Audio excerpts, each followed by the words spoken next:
नमस्कार दोस्तों, CSP academy के YouTube चैनल में एक बार फिर से आप लोगों का स्वागत है। 67th BPSC प्रीलिम्स के रिजल्ट आ चुके हैं और ये रिजल्ट हमारा आशा और निराशा दोनों लेके आया है। बहुत सारे बच्चों का सिलेक्शन हो गया है और कुछ ऐसे बच्चे हैं जिनका 2 मार्क्स, 3 मार्क्स, 4 मार्क्स, 5 मार्क्स के कारण नहीं हुआ है। तो सबसे पहले तो मैं बात करूंगा वैसे बच्चों के लिए तो बहुत परेशान होने की ज़रूरत नहीं है। Success and unsuccess are part of our life और कभी ईश्वर के ऊपर छोड़ना चाहिए। कभी कभी हम अगर नहीं सेलेक्ट होते हैं तो उसके पीछे उनके द्वारा डिज़ाइन किया गया कुछ ऐसी बातें होंगी जिस कारण से ही हमारा सिलेक्शन नहीं हुआ है। और दूसरा इंपॉर्टेंट पॉइंट है जो 2 महीने के बाद भी आपको फिर से बीपीएससी मौका दे रही है। 68 बीपीएससी का एग्ज़ाम है, उसके लिए अच्छे से लगना है और 2, 4, 5 मार्क्स जो भी मार्क्स से आपका मिस हुआ है तो उसको क्या करना है, फुलफिल करना है। और सबसे पहले कहाँ ऑब्वियस ही बात है, कुछ बच्चों का सिलेक्शन हुआ है और आपका नहीं हुआ है तो कुछ ना कुछ तो आपके कमज़ोर पक्ष होंगे, कुछ ना कुछ तो आपका वीकनेस होगा। तो सबसे पहले उस वीकनेस को आइडेंटिफाई करना है। इंपॉर्टेंट है दोस्तों, हमेशा हमें अपना शॉर्ट एनालिसिस करते रहना चाहिए। अपने स्ट्रेंथ वीकनेस को हमेशा पहचानना चाहिए और वीकनेस को पहचानिए और उसको एज सुन एज रिमूव कीजिए और आगे मूव ऑन कीजिए। 68 बीपीएससी के लिए बेस्ट ऑफ लक। वैसे अनसक्सेस स्टूडेंट्स के लिए जिनका बीपीएससी 67 प्रीलिम्स में रिजल्ट नहीं आया है। आज का यह पर्टिकुलर वीडियो हमारा बेसिकली वैसे स्टूडेंट्स के लिए है जिनका 67 बीपीएससी प्रीलिम्स हो चुका है और इस वीडियो में हम लोग आईआर बेस्ड टॉपिक को डिस्कस करने जा रहे हैं। आईआर में कैसे टॉपिक को आपको पढ़ना चाहिए और उसको पढ़ने का क्या तरीका होगा। आइए देखते हैं इंपॉर्टेंट टॉपिक हमारे कौन कौन से हैं। सबसे मोस्ट इंपॉर्टेंट टॉपिक जहां से रेगुलर क्वेश्चंस आ रहे हैं, अभी आप देखेंगे रेगुलर इस एरिया से क्वेश्चन आ रहे हैं, वो है क्वाड एंड ऑकुस। एक कॉम्परेटिव स्टडी हो सकता है बिकॉज ऑफ दोनों ही इंस्टीट्यूशन अभी बहुत इंपॉर्टेंट है। क्वाड में इंडिया का पार्टिसिपेशन है और क्वाड के साथ साथ ब्रिक्स तो आ भी रखा है क्वेश्चन, तो ऐसा नहीं है आ रखा है तो नहीं आएगा। तो मेरा पहला और मोस्ट इंपॉर्टेंट बीवीआई टॉपिक होगा क्वाड एंड ऑकुस का जियो स्ट्रेटेजिकल इंपॉर्टेंस, भू सामरिक महत्व क्या है और भारत के संदर्भ में कैसे यह इंपॉर्टेंट रखता है। फिर क्वाड एंड ब्रिक्स क्योंकि इंपॉर्टेंट है दोस्तों। क्वाड में यूएसए है, यूएसए है, इंडिया है, ऑस्ट्रेलिया है और जापान है। इंपॉर्टेंट पॉइंट है, यूएसए क्वाड में यूएसए के साथ इंडिया है जबकि रसिया के साथ ब्रिक्स में है। तो ऑब्वियस सी बात है, 2 पोल है, दोनों एंटीपोडल पॉइंट में, बीच में इंडिया जो है वह मिडोकर के रोल में है। तो क्वाड और ब्रिक्स को भी हम लोग देखेंगे, देखना चाहिए हम लोग को, इंपॉर्टेंट है। फिर इंडो इजराइल रिलेशन क्यों इंपॉर्टेंट होगा हम इसी वीडियो में आगे डिस्कस करेंगे। फिर श्रीलंका क्राइसिस बहुत इंपॉर्टेंट है आपके मेंस के लिए। फिर Indo Pacific region, Indo Pacific economical region जो है यह भी बहुत इंपॉर्टेंट है। फिर आप देखोगे G20 ग्रुपिंग क्या है, I2U2 बहुत इंपॉर्टेंट है, इसको भी देखने की जरूरत है, यह भी हमारा टॉपिक है। फिर SCO और बिम्स्टेक।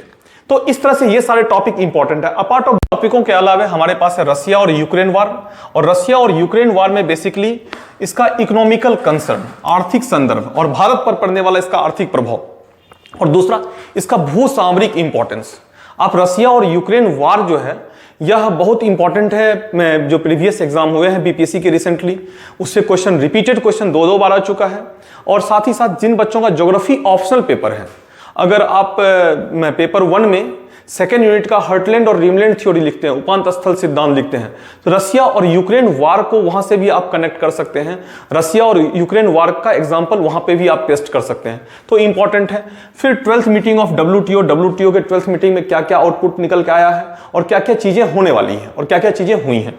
फिर सस्टेनेबल डेवलपमेंट गोल्स क्या है, इसके पर्पस क्या है, इसका ऑब्जेक्टिव क्या है। फिर नेक्स्ट टॉपिक होगा हमारा human development report, global hunger index 2022 बहुत इंपॉर्टेंट है। ये ग्लोबल हंगर इंडेक्स रिपोर्ट आपके जो है वह आईआर बेस्ड टॉपिक तो है ही है, साथ ही साथ इस टॉपिक से आप जो जीएस पेपर 2 में जब आप इकोनॉमिक्स पढ़ रहे हो, पोवर्टी या फिर अनएम्प्लॉयमेंट या फिर आप डेमोग्राफिक डिविडेंड जैसे टॉपिक पढ़ रहे हो, जनांकिकी लाभांश क्वेश्चन पूछ भी रखा है मेंस में, तो वहां पे आप इसको जोड़ सकते हो।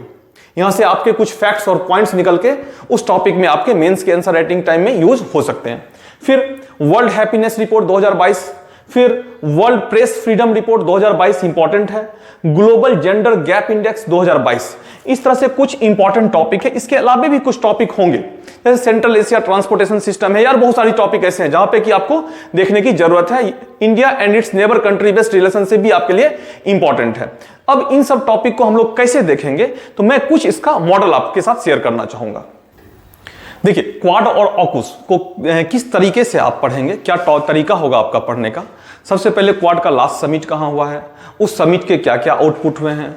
फिर ऑकुस जो है वह इनफॉर्मल ऑर्गेनाइजेशन है, जिसका पर्पस क्या है और दोनों में क्या सिमिलरिटी है।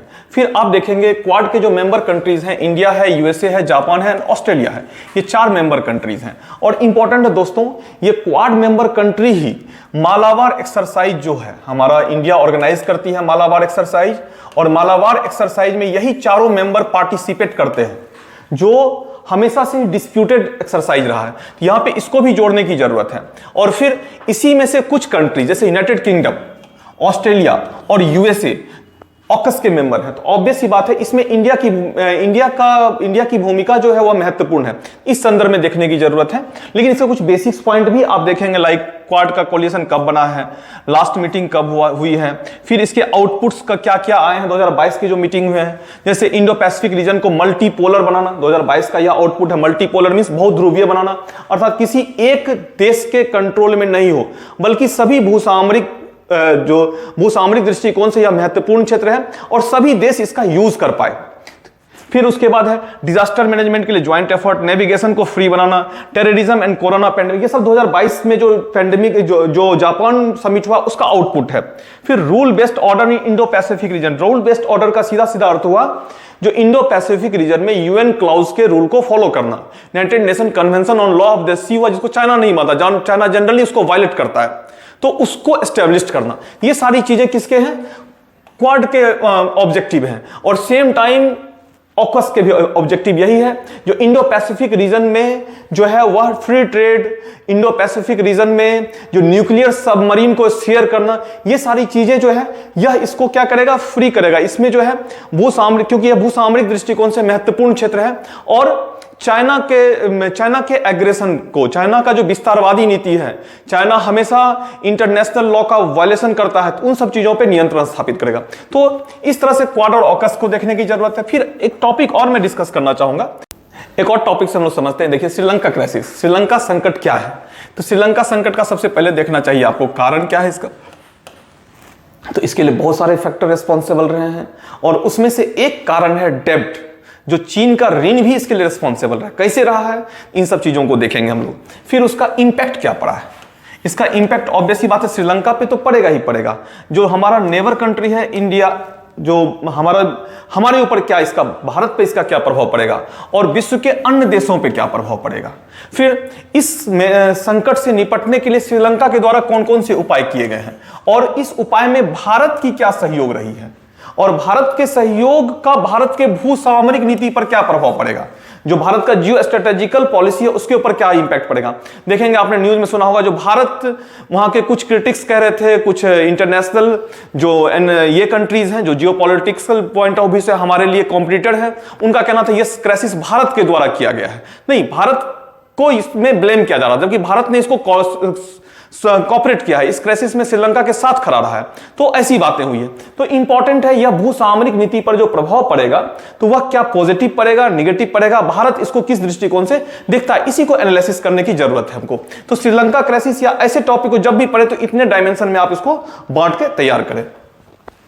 इंडो इजराइल रिलेशन मैंने पहले ही बोला था इंपॉर्टेंट होगा।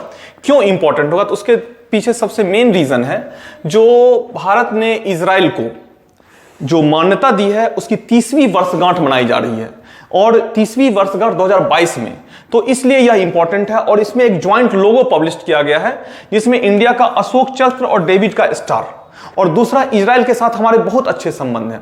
देखिए, किसी भी देश के साथ हमारे अगर संबंधों को पढ़ना होता है तो दो तरीके से पढ़िए, सहयोग के मुद्दे कितने हैं और विवाद के मुद्दे कितने हैं। और इसमें अगर कंपेयर करेंगे तो इजराइल के साथ हमारे अधिकांश सहयोग के मुद्दे हैं, डिस्प्यूट्स के मुद्दे बहुत ही कम है, नेग्लिजिबल है। और भारत उन मुद्दों को इग्नोर कर दे तो बोला जाए 100% सहयोग के मुद्दे। इसलिए भारत के साथ इजराइल का संबंध अच्छा है और 30वीं वर्षगांठ मनाई गई है, तो हमारे लिए यह टॉपिक इंपॉर्टेंट होगा।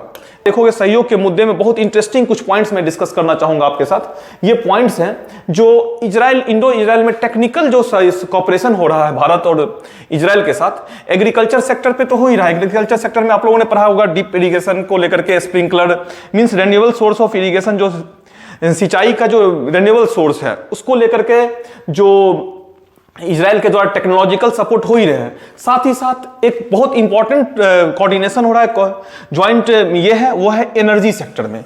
एनर्जी सेक्टर में न्यूक्लियर एनर्जी के सेक्टर में, और न्यूक्लियर एनर्जी के सेक्टर में पावर प्लांट। अब देखो पावर प्लांट में इजराइल के साथ भारत का एक एग्रीमेंट हुआ है, और इस पावर प्लांट में अभी तक जो हमारे पावर प्लांट होते थे वह जापानीज टेक्नोलॉजी पे होते थे। समझिएगा दोस्तों, जापानीज टेक्नोलॉजी में क्या होता है, जो रिएक्टर होते हैं वह बाइंड होते हैं, 2 पार्ट में होता है, जिससे लीकेज की संभावना हमेशा बनी रहती है। लेकिन इजरायली टेक्निक में रिएक्टर जो होगा वह सिंगल पार्ट के रूप में होगा, सिंगल रिएक्टर के फॉर्म में होगा, जहां लीकेज की पॉसिबिलिटीज क्या होगी, कम होगी। तो भारत का इजराइल के साथ इसके ऊपर भी एक ट्रीटी हुआ है, एग्रीमेंट हुआ है, तो इंपॉर्टेंट है। रेन्यूएबल एनर्जी, सोलर एनर्जी के क्षेत्र में भी भारत के साथ टेक्नोलॉजिकल सपोर्ट हो रहे हैं, और इंपॉर्टेंट है इजराइल भी अभी सोलर अलायंस में शामिल हो चुका है। तो इस तरह से हमारा यह इंडो इजराइल रिलेशन बहुत महत्वपूर्ण है, और किसी भी टॉपिक को आप इसी तरह से अलग अलग डायमेंशन से पढ़ेगा। मैं एक बार फिर से रिपीट करूंगा, किसी भी टॉपिक को पढ़ते हैं जब आप दो देशों के बीच संबंध को पढ़ते हैं तो वहां पे सहयोग के मुद्दे और विवाद के मुद्दे को पॉइंट आउट करें, और फिर उसको 1 बाय 1 करके क्या करें, एक्सप्लेन करें। तो ये इन IR बेस्ड हमारे सिलेबस है। इस सिलेबस के अलावे भी कुछ टॉपिक है, जब हम लोग IR बेस्ड टॉपिक डालेंगे तो उसमें डिस्कस करेंगे। तो इसी टॉपिक के साथ आपको 67 BPSC मेंस में जो क्वेश्चंस पूछे जाएंगे आपको IR और करंट अफेयर्स से, चांस है वहां से आपके क्वेश्चन निकल जाए।